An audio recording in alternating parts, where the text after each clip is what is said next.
Assalamu alaikum, brother. May Allah bless you. I'm watching from Edmonton, Canada. And this is a question that came on the Facebook just a couple of minutes back. My question is, how can I achieve the khushu in my prayer? I feel my salah lacks enough khushu. And there is a similar question that has been asked earlier on the WhatsApp. I'll inshallah club them together so that we can answer more questions in a shorter time.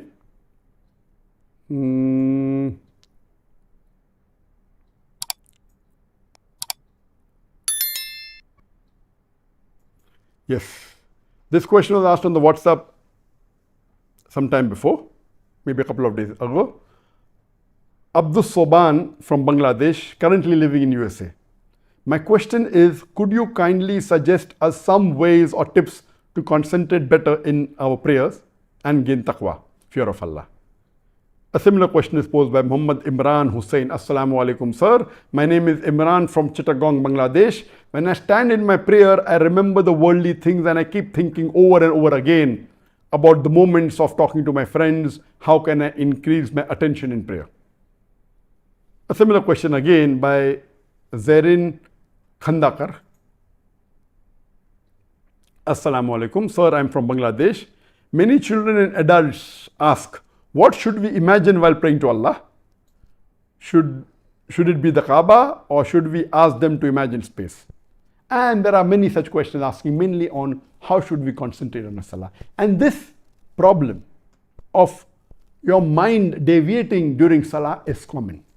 Don't think it only happens to you. It is very common. It even happened amongst the Sahabas. So this is a common phenomena that your mind deviates when you pray to Allah subhanahu wa ta'ala. And when you're doing work of Allah, when you're doing dawah, you know the shaitan tries and comes and deviates you more. And just to make it a light moment, once the Imam was praying Salah, the Maghrib Salah, and after the Imam put the Salah over, the Muttadi says that, Imam, you have prayed only 2 rakat. Imam says, no, I prayed 3 rakat. So one person gets up and says, you have prayed only 2 rakat and I'm confident about it. He says, how?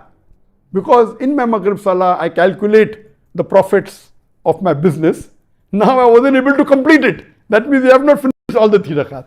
Anyway, this is just a joke, just for a light moment. So your mind does deviate, and though it's a joke, it's a reality. People do even calculate the profit. They even think, which business should I deal in? Should I deal in biscuits or should I deal in cold drinks or should I deal in textile? It happens. I've given a full lecture on this. Salah, the programming towards righteousness. Salah, the programming towards righteousness, which is available on the YouTube. You're most welcome to go and hear the full lecture. Just in short, that when you read your Salah, I always say that most of the Muslims, they don't understand Arabic as a language. So what we should do, because we are non-Arabs, our 80% of the Muslims, they're non-Arabs. So more than 80% of us don't know Arabic as a language. So I always tell them that at least you should memorize the meaning of those portions of the Quran that you recite in the Salah. You should know the meaning of Surah Fatiha very well. Bismillah ar-Rahman ar-Rahim. In the name of Allah, most gracious, most merciful. Alhamdulillah Rabbil Alameen. Praise be to Allah, the Lord of the worlds. Ar-Rahman ar-Rahim. Most gracious, most merciful. And so on and so forth. After that, you recite the surahs. The surahs that you recite, you should, whether it be Surah Ikhlas, whether it be Surah Nas, Surah Falaq, whatever surah, see to it that those surahs that you recite in your Salah, you should know the meaning very well. Now, when you are reciting the Arabic portion in your mind, because you don't know the meaning, only a small portion of your mind is occupied, maybe 5%. 95% of your mind is free. And most of the Muslims, you ask them to recite Surah Fatiha from the middle of the sleep, they will be able to do it. So only a small portion, so the remaining is blank. That's the reason it keeps on wandering. Now, when you recite in Arabic, and when you also at the same time translate at the back of your mind. Recite in Arabic, at the back of your mind the meaning is being translated. Now more portion of your mind is occupied, less chances it will deviate. Those who know Arabic as a language, besides reciting, also concentrate on the meaning and will deviate less. Now once you start doing this, maybe after a few months, it becomes mechanical. You're reciting in Arabic, you know the translation so well, you can say it in the middle of your night, in the middle of your sleep. So what? Then, besides even recollecting the meaning, also concentrate on the meaning. A human being cannot concentrate on two things together.